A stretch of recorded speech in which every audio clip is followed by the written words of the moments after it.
From the Alvin and Rosalie Sarachek studio, PBS Kansas presents Ageless Enthusiasm.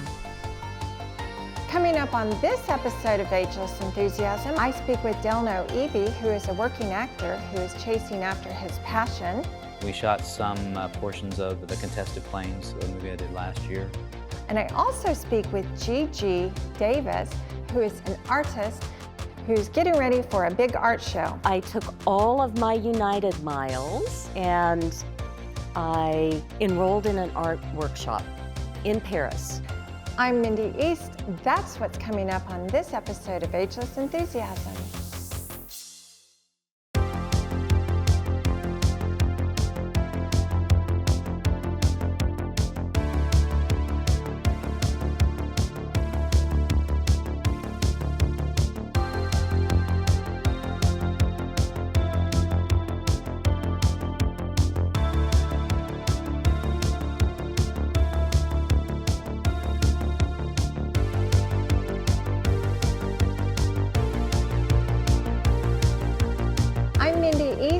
Welcome to Ageless Enthusiasm.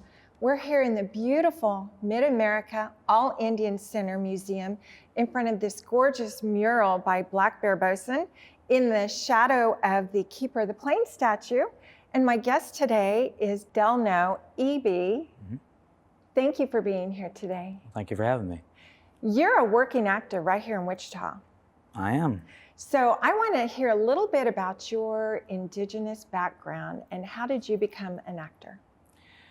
Well, a little bit about my indigenous background. I've been doing a lot of genealogy and discovering that over the years myself, because what my family thought we were, turns out that we weren't. So I have Powhatan,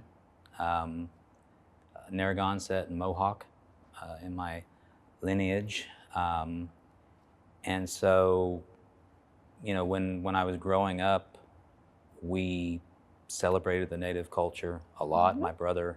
My late brother used to dance in the powwows when they were held both at the Indian Center here and at Sedgwick County Park. Okay. And while he danced, I would be what was called the water boy. Mm-hmm. So I got to walk around with a pail of water and a cup, and everybody drank out of it. Of course, that was back in the way in back. the 70s. Sure. So you know, we weren't too worried about everything we're worried about now. Right. So, right. You know, and it was just a celebration. It was just a fun thing to do. There were, you know, arts and crafts and different booths set up that you could go and buy native jewelry and art and everything. So that was always really, really cool. So what did you think your family lineage was? Well, they told me that, you know, it was Delaware and Ojibwe. Mm-hmm. So, because that's what they had been told. And they were right in the spot of the United States where, you know, where my tribal affiliation would be. You know, the Delaware, the Powhatan, they were all a part of the same area. And what area was that? The Virginias, Rhode Island, you know, that east and northeast part of the country, New York. Okay. So, you know, it was. I found it very interesting as I've gone along, and I'm still learning. I mean, that's the thing, is that you don't discover everything. So you keep on learning more and more and more. So. And you're a working actor, and you've got several film credits to your name, and you've also won some awards. So tell us a little bit about acting and how did that come about? Well, I mean, I knew I always wanted to be in entertainment. So I started out as a dancer. So when I was growing up, I you know, stood in front of a mirror and taught myself how to dance Saturday Night Fever and Michael Jackson and all that good stuff. And then I used to sing at local jam sessions before karaoke. So you actually had a live band that you had to go up and you know, we had a couple of minutes to kind of understand what key I sang in and what song I was going to sing and if they knew it or whatever, and then you just went away, went Jumped at it. in. So yeah, and it was a lot of fun, and that helped with being comfortable on stage, and then from there, it just progressed to wanting to be an actor, and I mean, when I was in my teens, we moved to California, but I was too young to. Well, I was of a driving age, but we couldn't afford the insurance because I was a male. Yeah. And so, and my mom wasn't a big fan of driving in California if she didn't have to. One feeling that 101 or. Good. It's just, and so I worked at Disneyland for 2 years. Oh. And then we moved back here, and I started auditioning and auditioned for Wichita Community Theater in 1993. Okay. And so the first play that I ever did was Richard II, Shakespeare's Richard II, and I played 2 characters. I didn't know a word I was saying. I just tried to say it the way the director, showed me, wanted me to say it and showed me how. It was very intimidating, but it was a great learning experience. So tell us a little bit about the movies you've been in. Well, some of the movies, I mean, I was in Walt Disney's The Haunted Mansion, and so, I mean, that was a great, fun experience. Eddie Murphy was in that, right? Eddie Murphy was in that. Terrence Stamp, the original Zod in the Superman movies. Okay.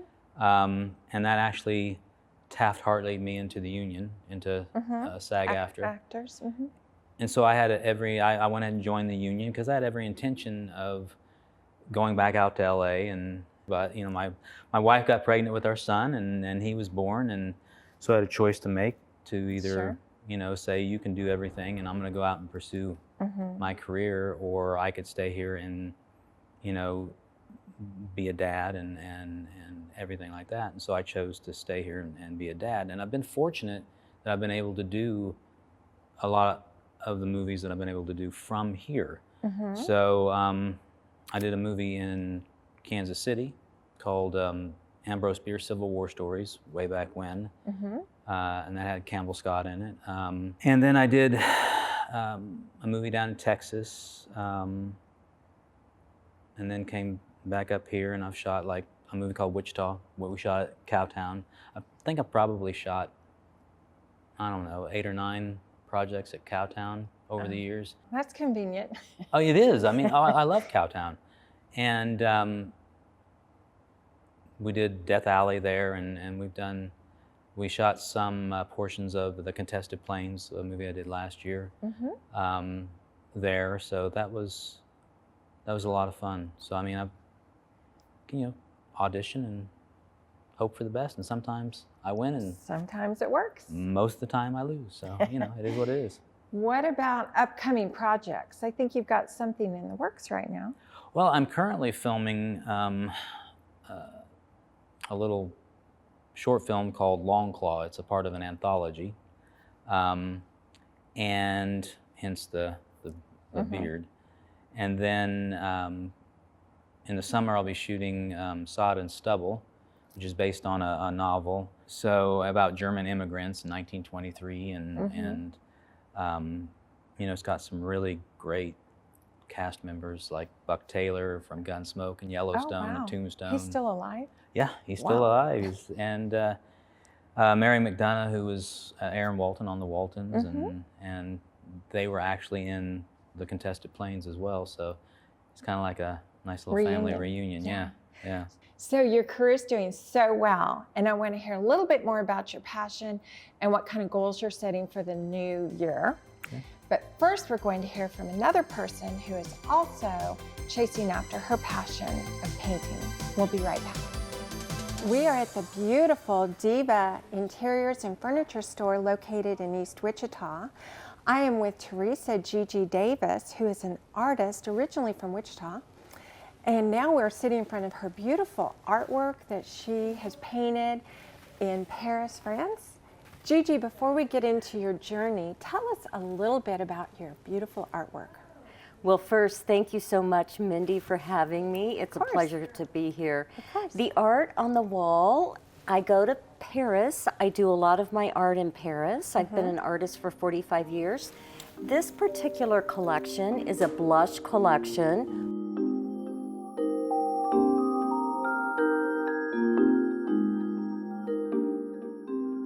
With original nudes that have been done in Paris from life. The frames are vintage I love those or frames. antique French frames. So I partner the frames that I find in Paris at the flea market with the art that I do there. I love it. And tell us a little bit, Gigi, about the documents that you have found and are incorporating. Yes, so while I'm in Paris, part of what I do is I also am an interior designer, so I am shopping for clients that I have back in the States, and I'm at flea markets, I'm at brocantes, I'm all around Paris digging through all kinds of stuff to find cool things that will fit into our plans. So this trip, I found original antique French documents, and they are added to my artwork. This piece above, I love that one. yeah, has a whole page of document, and then I've painted and plastered and glazed and dripped on top of that. That is an antique Italian frame, actually. That is about 200 years old. Wow.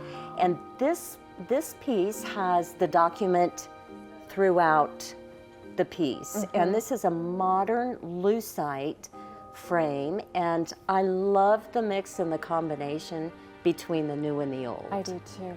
How much time do you think you have in one of these pieces? Oh, well, they all vary.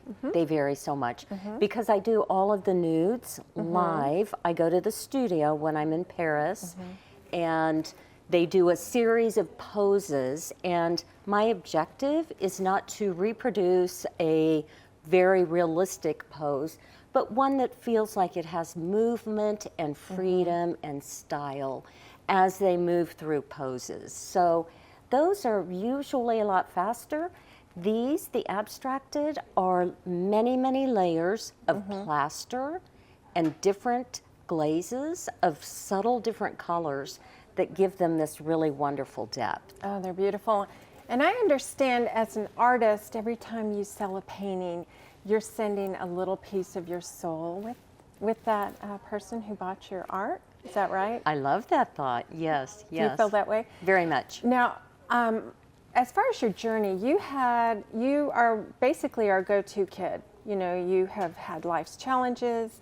You've got 3 adult children. You've got grandkids. You still have a mom that is elderly, but you suffered a tragedy very suddenly 13 years ago when you lost your husband in a plane crash. How did that redefine your life?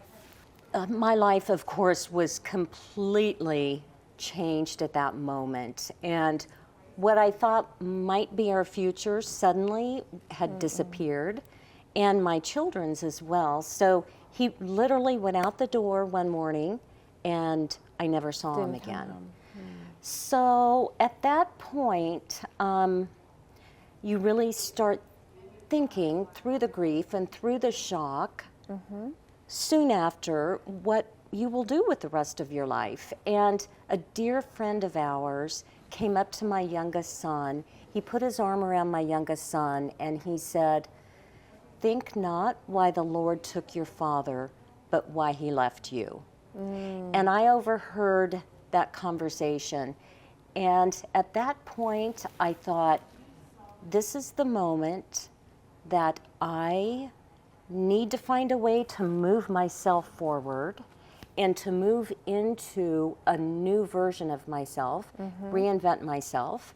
Not only was that the best thing I could do for myself, but also the best thing I could do your for my kids. children. Right. And what did that look like?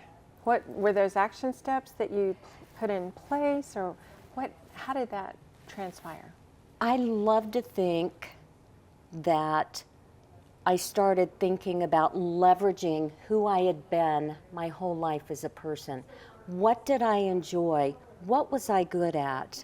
What could I take from my past and move forward and be productive and feel success and be on the journey. Not that every moment is going to be success, Sure. because you do Right. have plenty of failures, but risk taking and stepping out of my comfort zone, pushing myself, it is not easy to do, as you know, to step Sure. out of your comfort Sure. zone. What was the hardest stepping out for you? What do you think? What was did you hit a wall and then you said, I just got to do this on my own?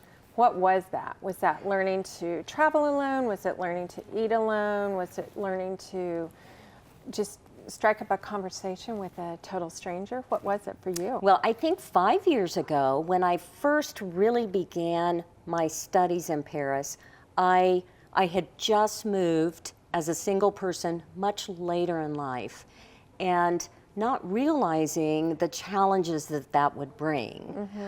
Got settled in Denver, where my children were, and right when I got to Denver, surprise, they found out they were moving for a year and a half. Oh, no. So I'm in Denver alone. So I was at a little bit of a low point in my life, and I knew it was time to present myself with a challenge and to push myself out of my comfort zone. So I thought about, what are my resources? And again, how can I leverage who I've been for my life to put myself in a different place that I would learn and experience growth? So I took all of my United miles, booked a business class ticket, and I enrolled in an art workshop in Paris Wow. by myself. Wow. You So sent yourself off to summer camp. I did. Took a solo trip, packed all my art supplies. That's really, huge. really scared to Sure. death. But put on your big girl panties. Put on my big girl pants, and self-love is self-discipline. Oh, I love that. So many times I thought, no, I'm not going to do this. I'm not going to do this. But I thought, nope, Gigi, you are going and you are doing this. And it was one of the hardest weeks I've ever had. I was in a classroom of 15 artists from all over the world. And I cool was experience. seriously Yeah. the worst one in the class. So I spent the whole week in that position, which was a wonderful learning I say, opportunity. but think about what you learned. That'd be amazing. Gigi, they say art imitates life. So what is your favorite quote? Do you have anything that pertains to your transformation? I think my favorite quote right now, Mindy, is, in reinventing myself, I'm not starting from start, I'm starting from experience. When we take a calculated risk, it's never a failure. We either win or we learn. That's absolutely right. And it's so important to take those risks. And it's so important to fail, because that is our MBA in life, our own personal MBA, our own personal education. Part of that is failing, and that's where the learning does occur and what moves us forward. It's not fun, it's not easy, but it's so important to our own personal growth. Well, we don't improve unless we make mistakes, right? Yes, I love that. exactly. Gigi, I know you have an art degree, I believe, from KU. I do. But is it ever too late to start over in life as far as with a passion? Oh my goodness, never too late. I am just getting going and so much ahead. I like that. It's not that we're kind of at the age where people are starting to retire. It's not that we're thinking about retirement. We're thinking about refiring instead of retiring. We're just getting started, right? Yes, I love that saying. Well, thank you, Gigi. I appreciate you being with us today, and good luck with your next art exhibit, and best wishes for continued success. Thank you so much, Mindy. Thank you. We're back now with Delno. And Delno, I know that you're a cancer survivor, so tell us a little bit about what that challenge brought into your life and what lessons you learned. Well, I mean, I had cancer in 1997, It was skin cancer on my left foot. Mm. It's a very long name. I think it was dermatofibrotuberans sarcoma. It's a mouthful. And basically, it was a little mushroom that grew up on my foot and was starting to hurt me. So I went to Hunter Healthcare Clinic, and they thought that I should get it biopsied, and I did, and it turned out to be cancer. So it was, I was fortunate because we caught it early.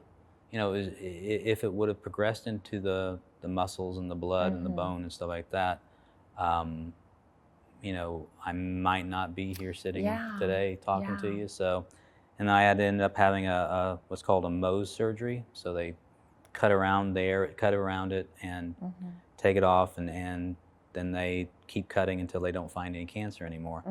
And then I had a skin graft put on that. So I was basically in bed for 22 days. I didn't have to have any chemo, any radiation or nothing, because it didn't spread.